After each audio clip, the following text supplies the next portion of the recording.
네, 안녕하십니까. 오늘 신명기 11장을 봅니다. 제가 신명기 11장을 본다는 말씀을 드리고 앞에 좀 공간을 가지려고 하는데요. 신명기는 어찌 보면 11장까지가 전반부라고 좀 볼 수가 있습니다. 12장부터는 율법에 대한 이야기들, 어찌 보면 진짜 율법서로서의 역할을 12장부터 시작한다고 볼 수가 있거든요. 그래서 이 율법이 갖는 의미가 무엇이냐, 그리고 모세가 마지막으로 훈화하면서 이스라엘 백성들은 어떻게 살아가길 바라는 이 모세의 입을 빌어서 그렇게 이야기하는 것들의 마지막 부분이 11장이기도 합니다. 그래서 그리고 이 11장의 특징이 있는데요. 말씀을 보다 보면 앞에 신명기, 지금까지 읽었던 신명기의 많은 부분들이 다시 반복되어지는 부분들이 아주 많이 있어요. 그리고 신명기 11장의 특징은 우리가 어제 보았던 신명기 10장의 어떤 하나님께 순종해야 되는 이유는 무엇이냐?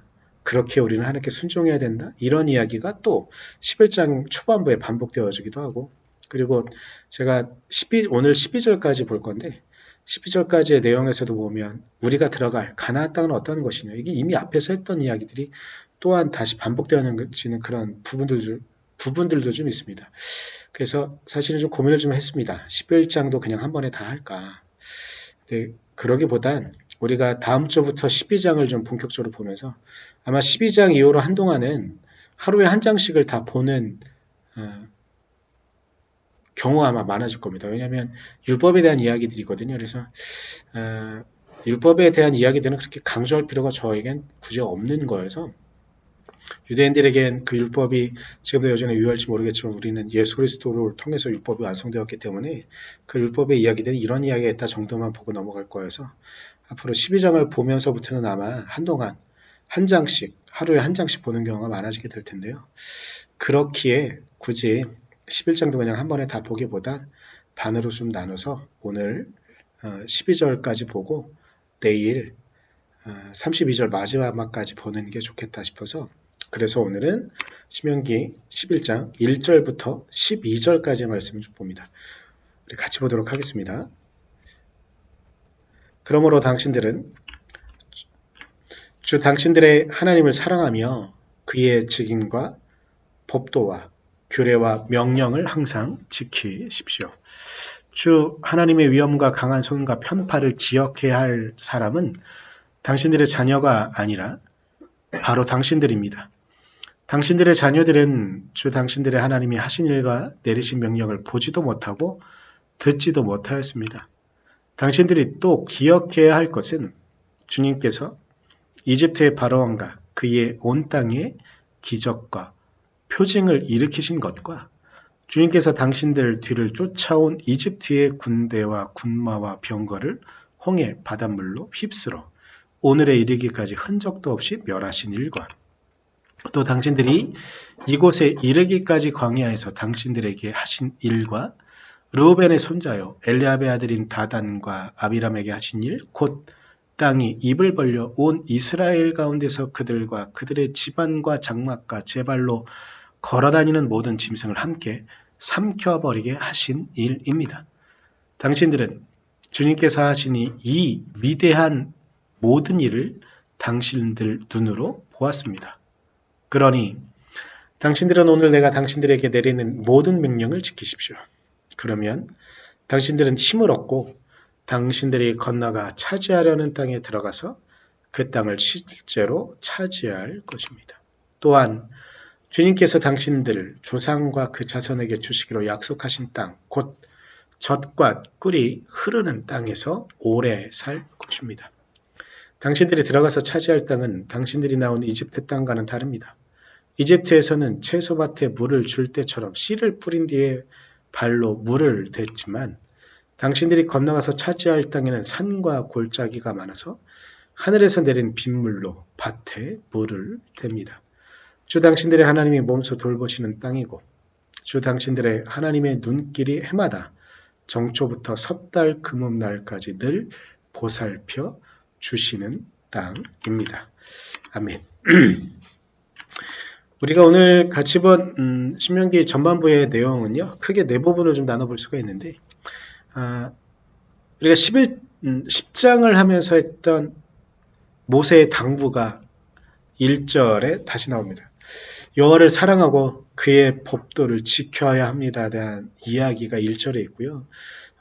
그 다음 부분으로 구분할 수 있는 부분은 2절부터 7절까지의 내용인데 이건 10장에서도 했던 것 같은 우리가 하나님을 순종해야 되는 이유를 제시하고 그 이유에 하나님께 순종해야 되고 하는 것들 그리고 그것에 갖는 이유가 무엇인지에 대해서는 11장에서는 2절 이후부터 해가지고 출애굽 과정 가운데 홍해를 건넜던 이야기들 그리고 중간중간 역사들을 다시 떠올리게 하고 있는 부분. 그래서 우리가 어제 보았던 10장 후반부에 있었던 하나님의 말씀을 순종해야 되고 경외해야 되는 것 그리고 그 이후에 그 이유를 설명하는 것 같은 이야기가 2절부터 7절까지 한 번 더 반복이 되어집니다. 그리고 여기서 어찌 보면 신명기의 전체적인 목적이 무엇인지 11절에 다 드러나는데 무엇이냐면 1절에서도 하나님의 말씀을 순종하고 사랑하고 쫓아가야 되는 것을 말하잖아요. 그래서 8절에서 그 이야기를 한 번 더 반복하는 거예요. 그래서 우리는 하나님께 순종해야 됩니다. 하나님의 말씀을 따라가야 됩니다. 하나님의 법도를 따라가야 됩니다. 그런 이야기. 어찌 보면 신명기의 전체 목적이 바로 이것임을 11장을 전형적으로 드러내고 있는 것이죠. 그래서 8절 후반부부터 12절까지 쭉 이어지게 되는 그렇게 되면 우리가 누리게 될 땅이 있는데 그 누리게 될 땅은 어떠한 땅인지에 대한 이야기가 8절 후반부터 12절까지 이어지는 내용. 전체적인 내용의 흐름은 그렇게 되어져 있습니다.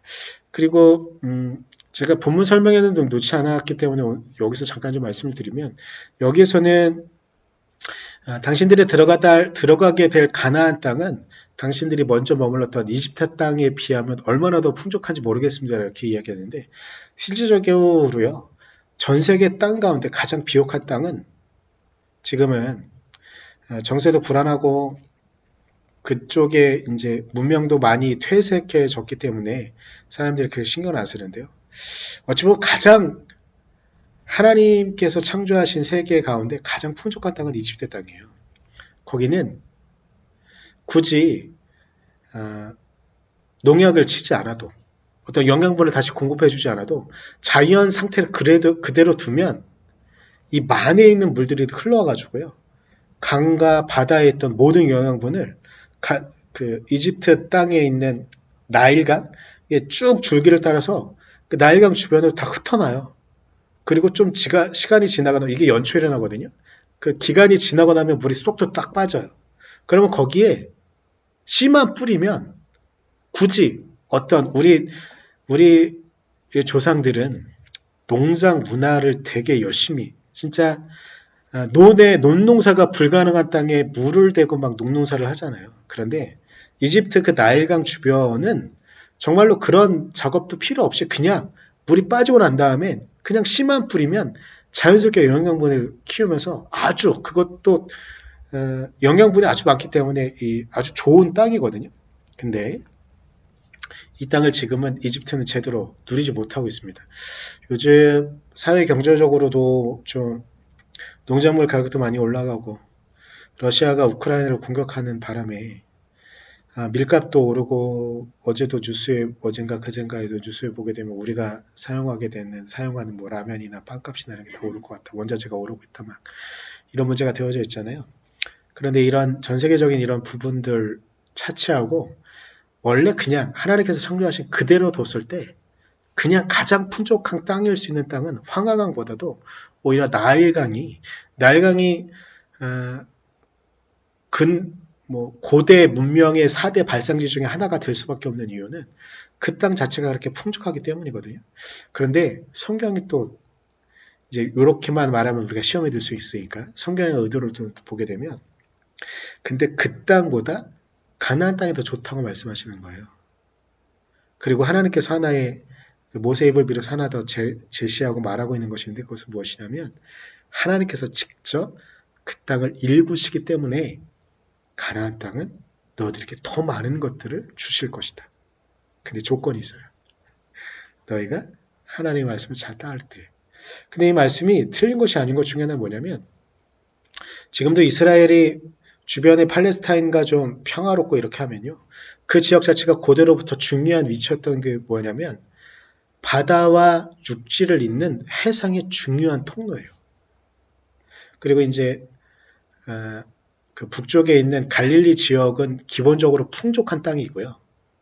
그리고 이게 뻘짓만 하지 않으면 가나안 땅에 있는 풍족한 해산물과 그 주변에 풍족한 어떤 농산물들을 생산할 수 있는 것들을 갖고서 그리고 무역만 잘하면 주변에 이런 정세를 막 타고 막 이런 것들 하지 않고 진짜로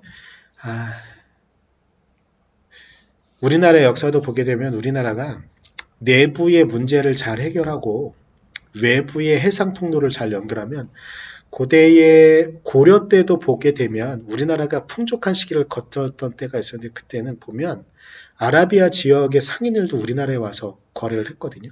근데 왜냐면 그 당시에 실크로드라는 지역이 그 만만치 않은 지역이었기 때문에 차라리 아라비아 상인들은 특히 이란과 이라크 지역에 있던 그 사람들은 그 지역을 지나서 해상 루트를 통해서 우리 고려에 이 물건을 두면 일본에게도 연결이 되어지고 또 중요한 게 있었는데 북쪽을 타고 지금의 중국에 무역하기에도 우리는 되게 좋은 땅이었거든요. 그래서 어찌 보면 이스라엘과 우리나라는 참 많이 비슷한 게 있는데 그 지역 중에 하나가 특징이 그것이었던 거예요. 가나안 땅의 지역이라는 것 자체가. 그러니까 허튼 데 마음 두지 않고 하나님께서 하신 대로만 그냥 했으면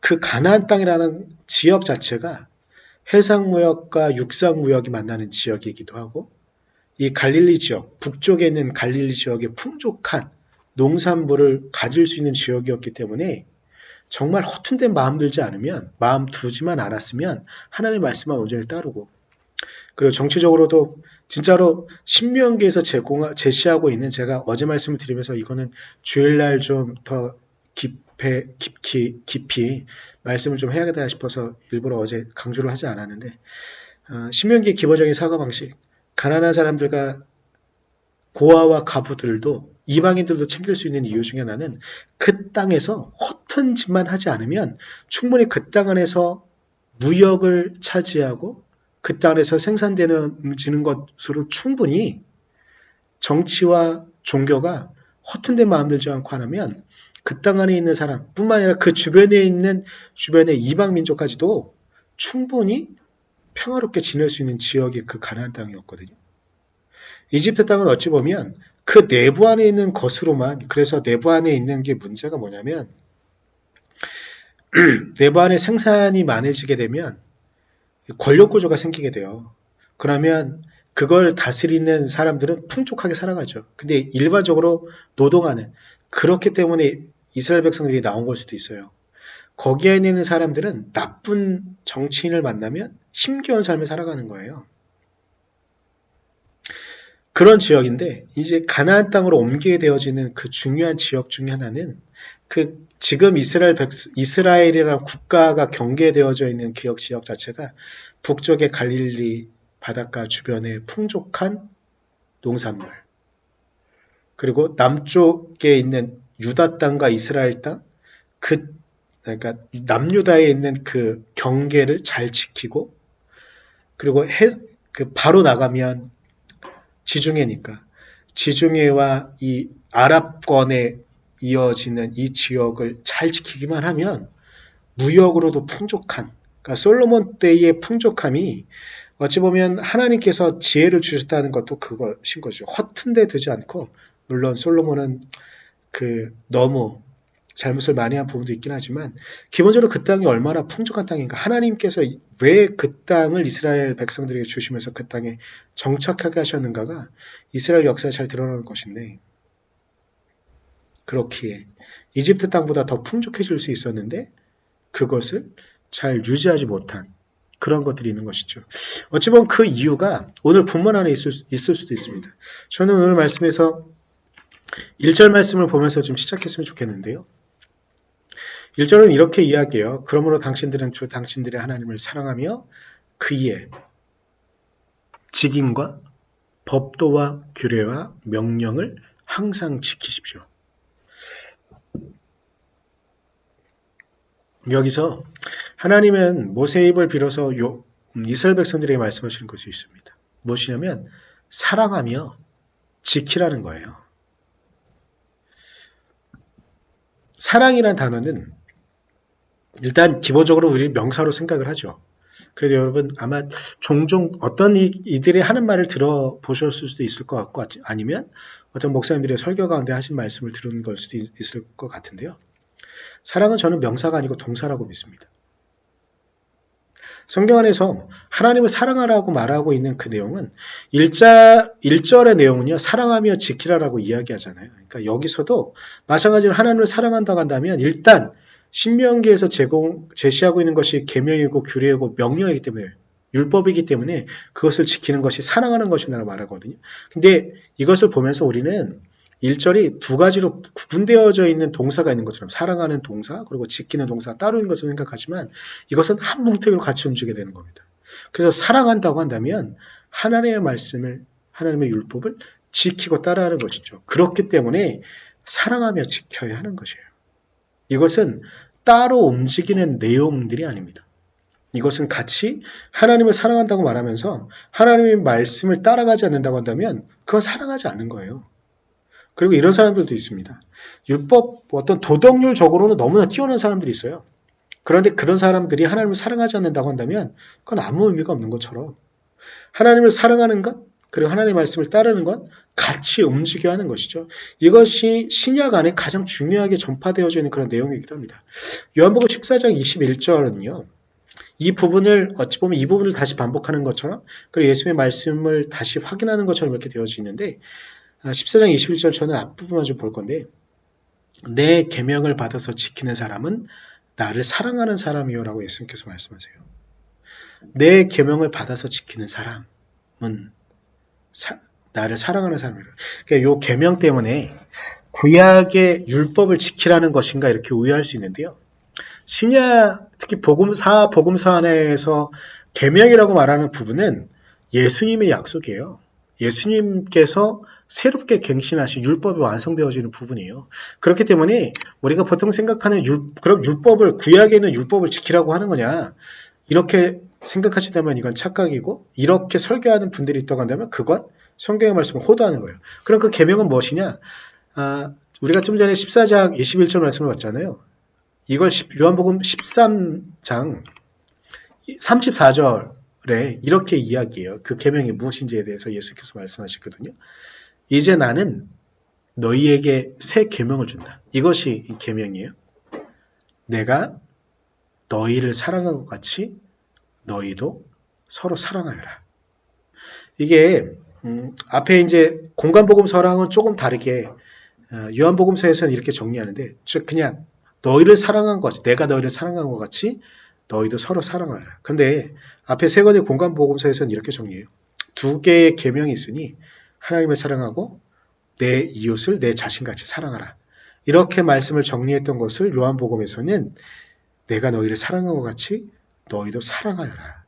그러니까 우리가 유일하게 지켜야 되고 따라야 되는 계명은 사랑이라는 거예요. 그러니까 신명기 11장 1절에서 말하고 있는 사랑하며 지켜야 되는 그 말씀 자체가 바로 예수 그리스도께서 우리를 사랑하신 것 같이 우리도 나만 사랑하는 게 아니라 서로 사랑하는 것.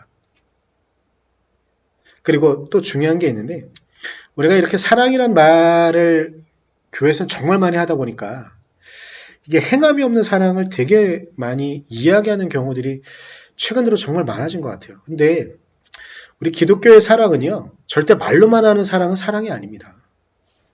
그것을 사랑으로 정의 내렸던 시기가 없어요. 기독교의 사랑은 초대교회 이후로 항상 사랑이란 말 속에 이게 제가 사랑은 명사가 아니고 동사입니다라고 말씀드렸던 것처럼 초대교회 이후로 사랑한다는 건 주변에 있는 사람들에게 그 사랑을 행하는 것이 바로 사랑이었습니다. 왜냐하면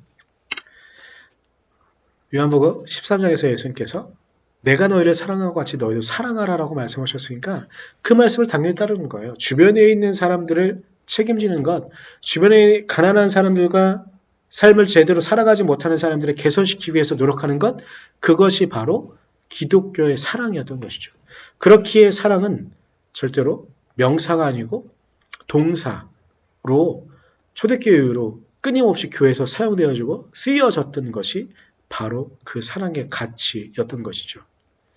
그런데 이게 약간 문제가 되어졌던 것들이 좀 있습니다. 중세시대에는 교회가 어찌 보면 두 개로 나눠졌다고 볼 수가 있어요. 제도로서의 교회와 실제로 사랑하는 일상을 살아가는 사람들의 교회가 좀 나눠졌었습니다. 그러니까 제가 이렇게 구분하는 이유는 교회가 조금만 더 희망이 있었음을, 그리고 실제로 그 당시에 정말 많은 사람들이 기대했던 교회의 모습은 이것이었기에, 어찌 보면 제도로서의 교회 말고, 그리고 정치의 도구로서 쓰여졌던 교회 말고, 원형의 의미를, 그리고 초대교회의 모습을 계속 유지했던 교회 모습들은 동네 중심에 교회가 갖게 되어지고, 그 교회는 주변에 한 동네의 모든 사람들의 먹거리를 책임지는, 왜냐하면 부자는 교회에 헌금을 합니다. 근데 그 교회는 그 헌금을 교회 건물을 늘리는 데 쓰는 게 아니고 교회 영지를 늘리는 데 쓰는 게 아니라 그 마을 안에 먹지 못하는 사람이 있으면 그걸 교회가 예수 그리스도의 사랑으로 먹여주는 거예요. 그게 중세시대 그러니까 높은 하이락계 뭐 정치 제도로 쓰여졌던 교회, 그거는 우리가 모델로 삼을 필요도 없는 것이고 우리의 부끄러운 역사로 생각해야 되는 것인데, 일반 교회들은 그것과 상관없이 교회 안에, 그러니까 이거는 개신교 카톨릭 상관없이 중세를 넘어서고 종교개혁식을 넘어서도 항상 계속 교회가 책임졌던 건 무엇이냐면, 교회 안의 재산은 교회의 지금처럼 주변에 뭐 땅을 사고 교회를 더 화려하게 짓고 하는 데 쓰는 게 아니라, 그 동네 안에 중심의 교회가 있으면 동네 안에 가난한 사람들이 당장 내일 먹을 것이 없는 사람들을 보게 되면 교회가, 부자들이 교회에 헌금한 그 헌금을 갖고서 가난한 사람들의 먹거리를 책임져 주는 것. 그렇기에 교회는 끊임없이 사랑이 명사가 아니고 동사였음을 확인하며 지금까지 올 수 있었던 것이고요. 이러한 정신은 우리 대한민국 안에 가톨릭이고 개신교고 다 들어오고 계속 끊임없이 교회가 책임지려고 했던 것. 물론 지금 교회에 너무나 많은 부정적인 모습이 드러나지만 여전히 교회가 교회로서 존재할 수 있는 이유는 사랑이 명사가 아니고 동사임을 믿었던 우리의 믿음의 선배들, 그리고 지금도 여전히 그렇게 믿고 살아가는 목회자와 평신도들이 있기에, 그렇게 다시 한번 예수 그리스도의 이 말씀, 내가 너희를 사랑한 것 같이 너희도 사랑하라는 이 말씀 때문에 우리는 그 말씀을 사랑하며 그 말씀을 지켰던 것이죠. 어찌 보면 지금 교회는 물론 대한민국 사회도 위기의 순간이기도 할 수 있겠지만, 뭐 선진국이 되어졌다고 하긴 하지만 위기의 순간일 수도 있겠지만, 교회도 또한 항상 위기의 순간이잖아요. 근데 그 위기의 순간을 넘어설 수 있었던 중요한 동의는, 중요한 원인은 우리가 서로 사랑했다는 것. 그리고 그분의 계명을, 내가 너희를 사랑한 것 같이 너희도 사랑하라는 그 말씀의 계명임을, 그래서 그것을 지키기 위해 살아왔던 우리의 믿음의 선배들의 그 영향력 때문에 우리도 다시 이 위기를 넘어설 수 있는 힘이 있고 근거를 삼을 수 있다고 한다면 그 사랑 때문이라고 저는 믿습니다. 그러기에 우리는 서로 사랑하며 말로만 끝내는 사랑이 아니라 실제로 우리의 손과 발로, 우리의 목소리로, 우리의 귀로, 우리의 눈으로, 우리의 발로 행하는 그 사랑을 행할 때에 온전한 하나님의 사랑을 경험할 수 있는 것이라고 믿습니다. 우리가 그 사랑으로 이 땅을 살아갈 수 있기를 간절히 소망합니다. 기도하겠습니다. 주님, 우리가 하나님의 은혜 안에 당신의 말씀을 예수 그리스도께서 우리에게 다시 확인시켜 주신, 내가 너희를 사랑한 것 같이 너희도 서로 사랑하여라는 그 말씀을 부여잡고 나갈 수 있도록 주님, 우리를 지켜주셔서 우리가 그 말씀 안에, 그 은혜 안에 이 땅을 살아갈 수 있도록 주님, 우리를 지키시고 우리를 이끌어 주시옵소서. 주님, 우리가 예수 그리스도의 사랑으로 서로 사랑할 수 있기를 간절히 소원하며 예수 그리스도의 이름으로 기도드렸습니다. 아멘.